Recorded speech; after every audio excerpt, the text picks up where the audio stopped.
Hello बच्चों, आप लोगों का स्वागत है हमारे नीट सिलेक्शन बैच में।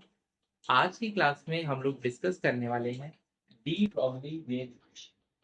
आप लोगों को याद होगा कि लास्ट क्लास में हम लोगों ने जो फाइनल टॉपिक डिस्कस किया था वो टॉपिक था, क्या बोलो, क्या डिस्कस किया था? ड्रॉबैक्स ऑफ, किसके ड्रॉबैक डिस्कस किए थे हम लोगों ने? Bohr's atomic theory. जो बोर की एटॉमिक थ्योरी थी उसके ड्रॉबैक्स को हम लोगों ने डिस्कस किया। और हम लोगों ने वहां पर एक चीज ये भी देखी थी कि ये कॉन्ट्राडिक्ट कर रहा था किसको? डी ब्रॉगली वेव इक्वेशन को। तो चलिए आज की क्लास में हम लोग बात करते हैं किसकी? डी ब्रॉगली वेव इक्वेशन की। अब देखो, ये जो डी ब्रॉगली वेव इक्वेशन है ना, इसने दरअसल क्या किया? इसने एक बड़ी मजेदार चीज, इसने दो चीजों को मिक्स करने की कोशिश करी, दो चीजों से मिक्स करके कुछ निकालने की कोशिश करी। आप लोगों को आइंस्टीन का दिया हुआ एनर्जी का फॉर्मूला याद होगा। ठीक है, आइंस्टीन साहब ने जो फॉर्मूला दिया था, energy is equals to mc square, E is equals to mc square, जहाँ पे m क्या होता था? मास, c क्या होता था? स्पीड ऑफ लाइट, और E क्या है? एनर्जी। एक और फॉर्मूला आप लोगों ने पढ़ा होगा, E is equals to h nu, या फिर E is equals to hc by lambda. ठीक है, ये आप लोग फॉर्मूला पीछे ही पढ़ के आ चुके हो। ठीक है, जो कि किसके द्वारा दिया गया था? प्लांक्स के द्वारा। तो इसने इन दोनों फॉर्मूले को इक्वेट कर दिया। भाई ये भी एनर्जी है, ये भी एनर्जी है, तो इसका मतलब M C square is equal to H C by lambda. अब देखो, ये सी है, ये सी से ये सी कैंसिल, एक सी बच गया। तो अब क्या बचा हमारे पास? M C is equal to H upon में लैम्डा। या फिर आप ऐसा भी बोल सकते हो, अगर लैम्डा को इधर ले जाओ और एमसी को नीचे ले आओ, तो lambda is equal to H by MC. इसका मतलब यहाँ पर देखो कि एच और सी, एच और सी तो क्या है? कांस्टेंट है। एच क्या है? Planck's constant. और सी क्या है? स्पीड ऑफ लाइट, जिसकी वैल्यू क्या होती है? कांस्टेंट होती है। तो इसका मतलब लैम्डा जो है वो इनवर्सली प्रोपोर्शनल है किसके? मास के। तो अगर आप ध्यान से देखो तो इसका मतलब, अगर किसी का मास बहुत ज्यादा है, तो अगर किसी का मास बहुत ज्यादा है तो इसका मतलब उसकी वेवलेंथ क्या होने वाली है? उसकी वेवलेंथ उसी हिसाब से बहुत कम हो जाएगी। अगर किसी का मास बहुत कम है तो इसका मतलब उसकी वेवलेंथ उसके हिसाब से क्या हो जाएगी? बहुत ज्यादा हो जाएगी। तो ये रिलेशन कौन देता है? ये रिलेशन देता है डी ब्रॉगली वेव इक्वेशन। इसका मतलब क्या हुआ? भाई देखो, लैम्डा वेवलेंथ किसको बताती है? वेवलेंथ कैरेक्टर को बता रही है। अब अगर आप देखोगे तो हर एक चीज का कुछ ना कुछ तो मास है ही। ठीक है, जैसे कि हमारा कुछ मास है पेन का, पेंसिल का, डस्टर का, किसी भी चीज का। बट एक मुझे एक बात बताओ, जो कॉमन हम लोग अपनी लाइफ में चीजें देखते हैं। ठीक है, चलिए थोड़ा सा हम एक काम को और करते हैं। यहाँ पर इसने क्या किया, जैसे सी की जगह बी कर दिया। कैसे? कि अगर मान लो नॉर्मली कोई पार्टिकल्स की बात हो रही है, एच अपॉन में M, lambda equal to H upon में एम बी। मान लो कि कोई पार्टिकल की बात हो रही है जो कि किससे चल रहा है? वी वेलोसिटी से चल रहा है। ठीक है, तो मास कुछ पार्टिकल का होगा, वेलोसिटी है, और ये क्या है? एच, यानी कि प्लैंक्स कांस्टेंट। तो सोचो, अगर वेवलेंथ की वैल्यू इसके लिए बहुत ही छोटी आ रही है, तो इसका मतलब इसके लिए वेव लाइक करेक्टर लगभग लगभग ना के बराबर है। इसका वेव लाइक करेक्टर क्या है? लगभग लगभग ना के बराबर है।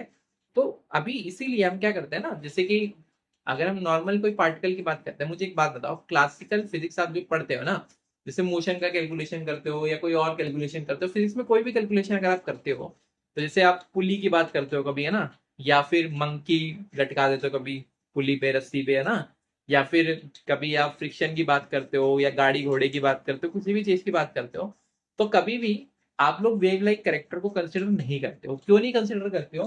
क्योंकि यहाँ पर वेवलेंथ इतनी छोटी होती है कि उसकी सिग्निफिकेंस लगभग लगभग ना के बराबर है। मतलब आप अगर उसको नहीं भी लोगे तो भी बात वही है ना। जैसे कि अगर मान लो, आप इस तरीके इसको ऐसे समझ सकते हो, जैसे कि ऐसे मान लो 2 करोड़ रुपए। ठीक है, अब 2 करोड़ नहीं है उसके पास, मान लीजिए 2 करोड़ 1 रुपए। ठीक है, तो आप, अगर मैं, मान लो आपने बोला कि भाई इस पर्सन के पास तो 2 करोड़ रुपए हैं, मैंने बोला नहीं नहीं तुम गलत बोल रहे हो, इसके पास 2 करोड़ 1 रुपए हैं। आप भी गुस्सा हो जाओगे, सर क्या बोल रहे हो, मतलब 1 रुपए की क्या ही सिग्निफिकेंस है, मतलब हम वो ही बोल रहे हैं, एक ही बात है। ठीक है, तो जो एक ही बात है वही वाली सिचुएशन है कि यहाँ पर लैम्डा इतना छोटा है कि उसकी कोई सिग्निफिकेंस ही नहीं है। ठीक है, हम उसको क्या कर रहे हैं? एक तरीके से इग्नोर कर रहे हैं। ये चीज आप लोग क्लियर हुई? डी ब्रॉगली वेव इक्वेशन आप लोग क्लियर हुई? Lambda is equal to H upon में एम वी। ठीक है, इससे रिलेटेड क्वेश्चन भी आप लोगों के एग्जाम के अंदर पूछे जाते हैं। हालांकि अगर मैं बात करूं इलेक्ट्रॉन्स की, प्रोटॉन्स की, तो यहाँ पर की वैल्यू इतनी छोटी नहीं होने वाली है, क्योंकि इनका मास बहुत छोटा है।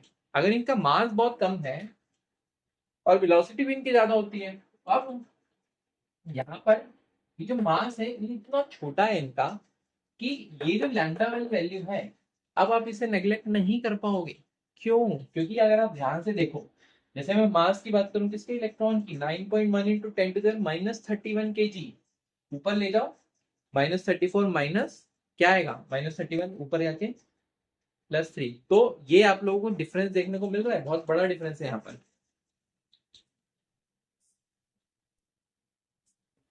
हाँ, वो थोड़ा सा काम आ गया था, इसलिए जानना पड़ा। क्या बात कर रहे थे हम? 2 करोड़ रुपए के ना। ठीक है, 2 करोड़ रुपए हैं, 2 करोड़ 1 रुपए हैं, एक ही बात है लगभग। Lambda equals to h/mv। पर अगर सब एटॉमिक पार्टिकल है, बहुत छोटा पार्टिकल है, तो उसके लिए वैल्यू सिग्निफिकेंट होगी, उसकी इंपॉर्टेंस है वहां पर। ठीक है, तो लैम्डा की वैल्यू इतनी भी ज्यादा छोटी नहीं है यहाँ पर, तो आप समझो बात को। तो लैम्डा की वैल्यू अगर बड़ी है तो इसका मतलब वो क्या बता रहा है, significant wave like character, wave like character अच्छा खासा इसमें है। ठीक है, तो यही चीज कौन बोलती थी कि एटॉमिक मॉडल में ये चीज सक्सेसफुल बनाने के लिए, एटॉमिक मॉडल जो हम लोगों ने बात की थी, एटॉमिक मॉडल को सक्सेसफुल बनाने के लिए वेव लाइक करेक्टर को कंसिडर करना बहुत जरूरी था। ठीक है, तो इसलिए डी ब्रॉगली वेवलेंथ जो है यहाँ पर क्या है, सिग्निफिकेंट फीचर अदा करती है। ठीक है, सिग्निफिकेंट पार्ट अदा करती है। तो डी ब्रॉगली वेव इक्वेशन समझिए क्या है, लैम्डा इक्वल्स टू h/mv। यहाँ से एक इंपॉर्टेंट हम लोग डेरिवेशन और करते हैं, वो क्या है कि हम इसे यहाँ पर काइनेटिक एनर्जी से भी रिलेट कर सकते हैं। अब काइनेटिक एनर्जी से ध्यान से देखो कैसे रिलेट कर सकते हैं, क्योंकि उससे रिलेटेड भी क्वेश्चन एग्जाम में पूछा जाता है। कैसे पूछा जाता है देखो, काइनेटिक एनर्जी क्या होती है, ½ mv², ½ mv²। अब यहाँ पर ये जो काइनेटिक एनर्जी, मैं एक काम करता हूँ, इसको के ही लिखता हूँ, आप चाहो तो काइनेटिक एनर्जी पूरा लिख लो, एक ही बात है, कोई फर्क नहीं पड़ता। ठीक है, अगर मैं इसको इधर ले जाऊंगा 2 को, तो ये हो जाएगा 2 के। अगर मैं चाहता हूँ सिर्फ मेरे पास v रह जाए, ठीक है, तो मैं क्या कर रहा हूँ, यहाँ पे m को भी इधर ले गया, 2k/m इज इक्वल्स टू, मैं सिर्फ v चाहता हूँ ना, तो ये तो v का स्क्वायर है, इधर ले जाऊंगा तो क्या होगा, स्क्वायर का रूट हो जाएगा। तो ये देखो स्क्वायर रूट हो गया। अब ये जो वैल्यू है वेलोसिटी की, मैं यहाँ पर पुट कर दूंगा। जैसे मैं इस वेलोसिटी को यहाँ पर पुट करूंगा, तो मेरे पास फॉर्मूला आया, lambda equals to h/m root under 2km। अब देखो यहाँ पर, ये है m, ये है m की पावर ½ m1 माइनस हाफ क्या हो जाएगा। अगर आपको ये चीज समझ में नहीं आ रही तो ध्यान से देखो अलग से, 2k/m। देखो ये m है और ये रूट अंडर m है, तो आपको इतना पता होगा ना कि ये रूट अंडर m, ये इससे कटेगा, क्या आएगा, रूट m आएगा। चाहे तो आप ऐसे कर लो, m को क्या लिख सकते हो, रूट m का स्क्वायर, तो रूट m से रूट m काट दोगे तो क्या बचेगा, रूट m बचेगा। जैसे आपको समझ में आता है वैसे कैलकुलेशंस को कर लो। ठीक है, और अगर बहुत ज्यादा समझ में नहीं आ रहा है तो फिर आप इसे याद भी कर सकते हो, पर बहुत आसान है समझना। सिर्फ और सिर्फ क्या कर रहे हो, m की पावर है ना, यहाँ पे देखो m है, यहाँ पे रूट m है, रूट m से m को काटा तो क्या बचा, ऊपर है रूट m बच गया। या फिर सीधे सीधे ऐसे भी बोल सकते थे कि भाई m को क्या लिख सकते हो, रूट m का स्क्वायर, और नीचे क्या है, रूट m, तो रूट m से रूट m कैंसिल हो गया, क्या बच गया, रूट m बच गया। ठीक है, आप कैसे भी कर लो, आपको समझ में आना चाहिए। तो अब देखो ये भी अंडर रूट में है, तो अब रूट m भी अंडर रूट में ही हो गया ना। इसका मतलब lambda is equal to h/, में रूट अंडर 2km, जहां पर k क्या है, हमारी काइनेटिक एनर्जी, लैम्डा क्या है, वेवलेंथ, h क्या है, प्लैंक्स कांस्टेंट, और m क्या है, मास। ठीक है, जो भी चीज होगी उसका मास। तो ये है हमारा क्या, रिलेशन किसके बीच में, काइनेटिक एनर्जी के बीच में और वेवलेंथ के बीच में। वैसे आप बोल सकते हो क्या, relation between kinetic energy and wavelength. अब देखो कई बार आपको वो ज्यादा जहमत देगा ही नहीं, ज्यादा काम करवाएगा ही नहीं, आपसे सीधे सीधे आपको क्या बोल देगा कि भाई ये जो लैम्डा है और ये जो काइनेटिक एनर्जी है, इसका रिलेशन सीधे सीधे आप लिखो। आपको वो ऑप्शन दे देगा h/√2km। ठीक है, चलो और भी मैं ऑप्शन बना देता हूँ आपके लिए, वो और 2-3 ऑप्शन आपको दे देगा, वो क्वेश्चन में वाला ऑप्शन दे दिया, √h/2km, एच अपॉन में 2√अंडर KM, या फिर वो बना देगा एच अपॉन में 2K²M। ऐसे उसने ऑप्शन अगर बना दिए, तो अगर आपको ये फॉर्मूला आता है तो फिर आप कंफ्यूज बिल्कुल भी नहीं होगे, और ये जो तीनों ऑप्शन गिवन होंगे इनको क्या कर दोगे, एकदम सिरे से नकार दोगे, एकदम काट दोगे, बोलोगे कि हटाओ, ये तो हो ही नहीं सकता। ठीक है, सीधे सीधे आप क्या कर दोगे, इनको कैंसिल कर दोगे। तो इनको कैंसिल कर पाओ, उसके लिए आपको क्या करना पड़ेगा, उसके लिए आपको करनी पड़ेगी पढ़ाई। ठीक है, तो पढ़ाई की इंपॉर्टेंस को मत भूलना, पढ़ाई करते रहो। फेसबुक इंस्टाग्राम वगैरह सब चला लोगे, ठीक है, एक बार पहले अगर एडमिशन ले लोगे तो फेसबुक इंस्टाग्राम वगैरह में कोई दिक्कत नहीं आएगी, सब अपना प्यार से चलता रहेगा। ठीक है, वो भी चलाना जरूरी है, लेकिन पढ़ना जरूरी है। फेसबुक और इंस्टाग्राम जब आप चलाते हो ना, तो फेसबुक और इंस्टाग्राम को कभी भी अपने टाइम का डेली मतलब 15 मिनट से ऊपर कभी मत दो। फेसबुक, इंस्टाग्राम, व्हाट्सएप, इन सबको मिला के। और ये जो चलाने का सही समय भी कब होता है पता है, ये चलाने का सही समय तब होता है जैसे हमने सुबह की पढ़ाई वढ़ाई करके फ्री हो गए, ठीक है, अपना कोचिंग वोचिंग जो भी जाना था हुआ है, या ऑनलाइन पढ़ना था, कुछ भी करना था किया अपना। उसके बाद अपना आराम से जैसे 7-8 बज गए, 8 बज गए, ठीक है, अपना फ्री हो चुके हैं, सारे काम निपटा चुके हैं। अब आराम से हमने देख लिया भाई 10-15 मिनट में कि क्या क्या चीजें हो रही हैं आसपास, ठीक है, थोड़ा सा इंजॉय भी कर लिया, ठीक है। पर उसे आप ये मत करो कि हम क्या करते हैं, बीच बीच में थोड़ा थोड़ा देखने निकल जाते हैं। थोड़ा थोड़ा जब देखने निकल जाते हैं ना, तो आप लोग अपना वॉच टाइम देखना, कभी इंस्टाग्राम पे वॉच टाइम देखना, क्या किस बताना, मुझे कमेंट करके बताना किसका किसका 15 मिनट से नीचे है। जिसका 15 मिनट से नीचे है, हालांकि वो और भी ऐप चला रहे हैं, इसको कोशिश करो 5 से 6 मिनट पे कर लाने की। ठीक है, जिनका 1-2 घंटे जा रहा है वो समझ लो कि बहुत नुकसान कर रहे हो अपना। क्या, क्योंकि 1-2 घंटे तो आपको सिर्फ इंस्टाग्राम का जा रहा है, फिर फेसबुक भी है, फिर यूट्यूब भी है, ठीक है, फिर व्हाट्सएप भी है। यूट्यूब पे भी अगर आप पढ़ाई कर रहे हो ना, तो यूट्यूब अगर आप चला रहे हो तो यूट्यूब दिन का 1 घंटे से ऊपर मत चलाओ। ठीक है, यूट्यूब को भी ऐसा नहीं कि लगे पड़े कि यूट्यूब पे ही चल रहा है सब कुछ, ऐसा भी नहीं करना। पढ़ाई, हाँ, एक कॉन्स्टेंटली जो पढ़ाई हो रही है वो एक अलग चीज है। अब जैसे मान लो कि आप लेक्चर ही देख रहे हो, ठीक है, चल रहा है, पर उसके अलावा कुछ और चीजों के लिए अगर आप यूट्यूब सर्च कर रहे हो तो वो 1 घंटे से ऊपर मत करो। ठीक है, क्योंकि फिर ज्यादा रिसेप्टिव नहीं रहता ना, दिमाग उतना ज्यादा नहीं चलता। भाई कितना चलेगा, दिमाग की भी एक कैपेसिटी है, फिर थक जाएगा वो। तो ऑटोमेटिकली चीजें की जो दूसरी चीजें हैं उनसे कॉम्प्रोमाइज करना पड़ जाएगा आपको। ठीक है, चलिए एक काम करता हूँ मैं, अब ये फॉर्मूला ये फटाफट से आप लोग इसे नोट डाउन कर लीजिए। फिर मैं आप लोगों को सिग्निफिकेंस जो है डी ब्रॉगली वेव इक्वेशन की, ये मैं आप लोगों को ओरली ही बता देता हूँ। ठीक है, आप इसे नोट डाउन कर लीजिएगा, फिर हम बात करेंगे अपने अगले टॉपिक की। चलिए एक बार इसे फटाफट नोट डाउन करिए, फिर मैं आप लोगों को ओरली ही लिखवा देता हूँ ये।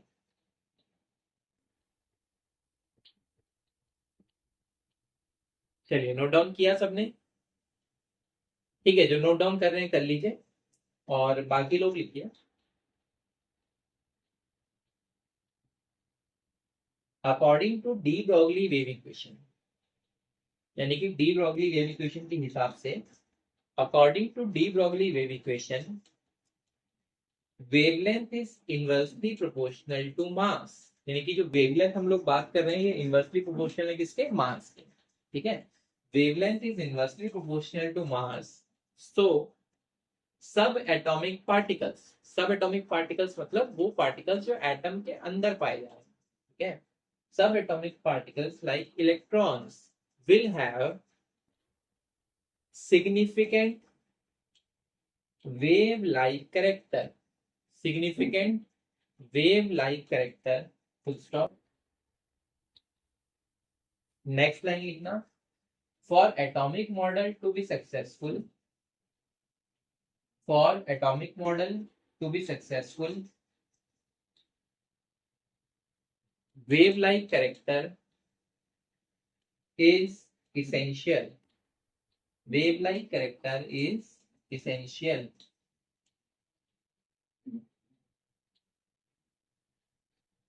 ये लिखा, wave like character is essential।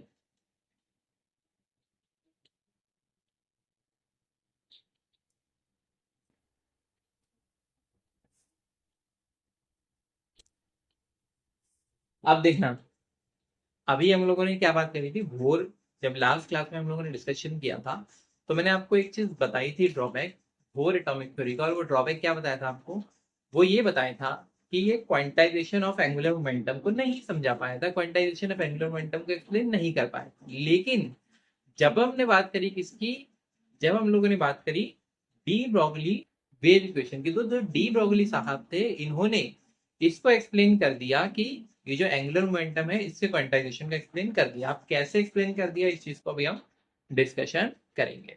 देखो, सबसे पहली चीज तो आप ये समझो कि हम लोगों ने बात करी किसकी, वेव लाइक करेक्टर की। तो अब अगर वेव लाइक करेक्टर, तो इसका मतलब ऑर्बिट के अंदर वेव्स तो प्रोड्यूस हो रही होंगी, ठीक है। तो यहाँ पर एक चीज देखो आप, number of waves produced in an orbit, एक ऑर्बिट के अंदर कितनी वेव्स प्रोड्यूस हो रही है, ठीक है। अगर हम यहाँ पर देखें, देखिए यहाँ पर अगर मान लो ये एक वेव है, क्या अगर ये क्या है, एक वेव है, तो आप जानते हो कि वेव यहां से यहां तक, इस वेव की पूरी लंबाई, ये क्या है, लैम्डा, यानी कि एक वेव की लेंथ है, एक सिंगल वेव की क्या है, लेंथ। अब ये जो एक सिंगल वेव की लेंथ है, इसी तरीके से अगर मान लो दो वेव होती तो क्या होता है, एक दो, एक दो। एक वेव तो हमारी ये हो गई, इसकी वेवलेंथ ये, दूसरी वेव हमारी ये हो गई, इसकी वेवलेंथ। ये चीज आप लोगों को समझ में आ रही है, वेव की वेवलेंथ की हम लोग यहाँ पर क्या कर रहे हैं, बात कर रहे हैं। अब देखो, ये वेव क्या कर रही है, एक डिस्टेंस ट्रेवल कर रही है, ठीक है। ये वेव क्या कर रही है, एक डिस्टेंस ट्रेवल कर रही है। अब ये जो डिस्टेंस है, ये असल में है क्या, ये डिस्टेंस बेसिकली जैसे यहाँ पर लैम्डा, जो कि क्या है, वेव की लेंथ है, ठीक है, जो कि क्या है यहाँ पर वेव की लेंथ है। आप देखो, ये वेव ऐसे यूं गई, फिर यूं आई, ठीक है। तो अब ये एक तरीके से क्या कर रही है, ये एक पूरा सर्कल कंप्लीट कर रही है, क्या कर रही है, ये पूरा सर्कल कंप्लीट कर रही है ना। सर्कल थोड़ा सुंदर बना नहीं है, आप लोग बना लेना, अब थोड़ा ठीक है ना। तो ये एक सर्कल कंप्लीट कर रही है। अब कैसे कंप्लीट कर रही है, देखो, एक ऊपर ऐसे होगा पार्ट, और ऐसे एक नीचे पार्ट होगा, बराबर होंगे। ये मैंने, मेरी ड्राइंग थोड़ी ज्यादा अच्छी है ना, तो इसलिए मैंने ऐसे बना दिया, आप लोग बराबर बना देना, ठीक है। तो एक ऊपर पार्ट, एक नीचे पार्ट। अब आप जानते हो कि जो हमारा सर्कल है, ठीक है, उस सर्कल की सरकमफेरेंस कितनी होती है, 2 पाई आर। कितनी होती है, 2 पाई आर। तो इसका मतलब ये वेव कितना डिस्टेंस ट्रेवल कर रही है, डिस्टेंस ट्रेवल्ड बाय वेव बोलो कितना है, distance travelled by one wave कितना होगा,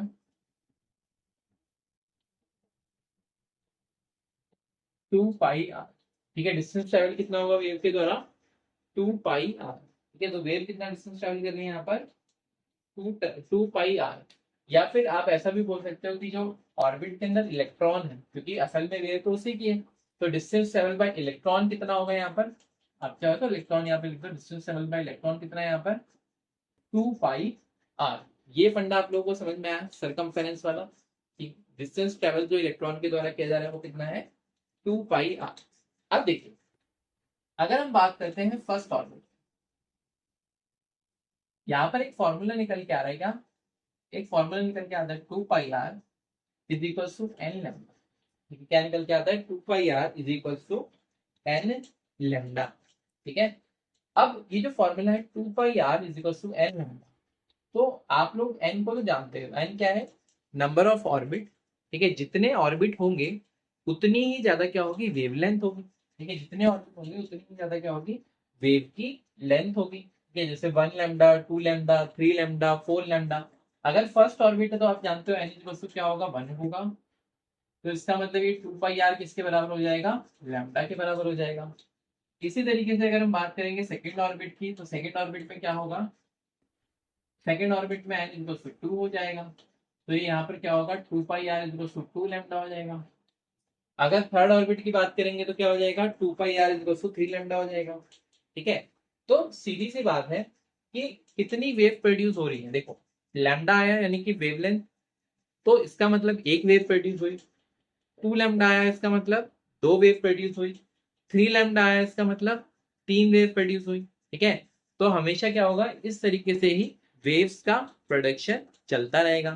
तो हमेशा आप क्या देख रहे हो, जितना ऑर्बिट आ रहा है उतने ही नंबर ऑफ वेव्स आ रही है। तो मैं क्या बोल सकता हूँ यहाँ पर कि नंबर ऑफ वेव्स प्रोड्यूस कितनी होंगी, n, यानी कि जितनी ऑर्बिट होंगी नंबर ऑफ ऑर्बिट के बराबर ही क्या होंगी, नंबर ऑफ वेव्स प्रोड्यूस भी होंगी। अब यहाँ पर एक बड़ा कमाल का ऑब्जर्वेशन डी ब्रॉगली ने किया। ठीक है, और एक बड़ा कमाल का ही इन्होंने कंक्लूजन यहाँ से निकाला। देखो 2 pi are equal N lambda है। अब ये जो 2 pi are equal N lambda यहाँ पर है, यहाँ से डी ब्रॉगली ने ली लैम्डा। लैम्डा की वैल्यू क्या होगी, 2 pi r by N. Lambda की वैल्यू क्या होगी यहाँ पर, 2 पाई आर बाय एन। क्या, सर्कल का सर्कमफेरेंस अपॉन में क्या कर दिया हमने, नंबर ऑफ ऑर्बिट, कि कौन सी ऑर्बिट यहाँ पर प्रेजेंट। तो इससे क्या निकल गया हमारे पास, वेव लेंथ। ठीक है, इससे क्या निकल गया हमारे पास, वेव लेंथ। अब देखो ध्यान से, ये लैम्डा का एक फॉर्मूला आया क्या, 2 pi r by N. Lambda का एक और फॉर्मूला हम लोग निकाल चुके हैं, डी ब्रॉगली के द्वारा ही निकाला गया था। कौन सा, lambda is equal to H by M P. Lambda is equal to H by M P. तो इसने क्या किया, दोनों को बराबर रख दिया। तो भाई lambda is equal to H by M p और lambda is equal to 2 pi r by n, तो रख दो दोनों को बराबर। जब आप इन दोनों को बराबर रखोगे तो ये हो गया H by M P is equal to 2 pi R upon में एन। अब अगर आप ध्यान से देखो तो आपको क्या होता था, M B R equal to N H upon में 2 पाई। आपको फॉर्मूला अच्छे से याद है। ठीक है, जो एंगुलर मोमेंटम था वो क्या था, मल्टीपल था किसका, एच अपॉन में 2 पाई था। तो देखो यहाँ पर एम बी को उधर ले जाओ और 2 पाई को नीचे ले आओ, एन को इधर ले आओ, तो ये हो गया एन एच अपॉन में 2 pi is equal to M B R. तो देखो जरा, क्वांटाइजेशन हो गया इसका एंगुलर मोमेंटम का। ठीक है, तो इस तरीके से हम लोगों ने क्वांटाइजेशन सीखा किसका, एंगुलर मोमेंटम का, जो कि किसके द्वारा दिया गया था, डी ब्रॉगली के द्वारा एक्सप्लेन किया गया था। ठीक है, तो फटाफट से आप लोग इसे, अगर आप लोगों को कंसेप्ट समझ में आ गया है कि हम लोगों ने क्या किया यहाँ पर, बेसिकली जैसे अगर एक वेव है, लैम्डा वेव लेंथ, अगर 2 वेव होगी, सेकंड ऑर्बिटल क्या होगी, 2 वेव होगी, थर्ड ऑर्बिटल तो क्या होगी, 3 वेव होगी, फोर्थ ऑर्बिटल तो क्या होगी, 4 वेव्स होंगी, और डिस्टेंस ट्रेवल इलेक्ट्रॉन के द्वारा कितना होगा, 2 पाई आर। ठीक है, क्योंकि वो सर्कुलर पाथ में एक तरीके से हम क्या मान रहे हैं, चक्कर लगा रहा है। ठीक है, तो 2 पाई आर वो क्या करेगा, डिस्टेंस यहाँ पर ट्रेवल करेगा।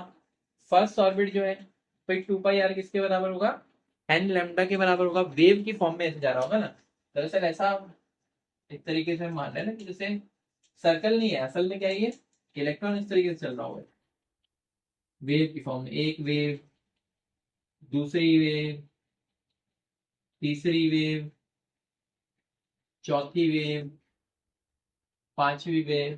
ठीक है, ऐसे चल रहा होगा। तो ये अगर इसकी सरकमफेरेंस है सर्कल की, 2 pi r is equal to जितनी भी नंबर ऑफ वेव्स होंगी। ठीक है, जैसे कि यहाँ पर 5 वेव है तो क्या हो जाएगा, 5 लैम्डा।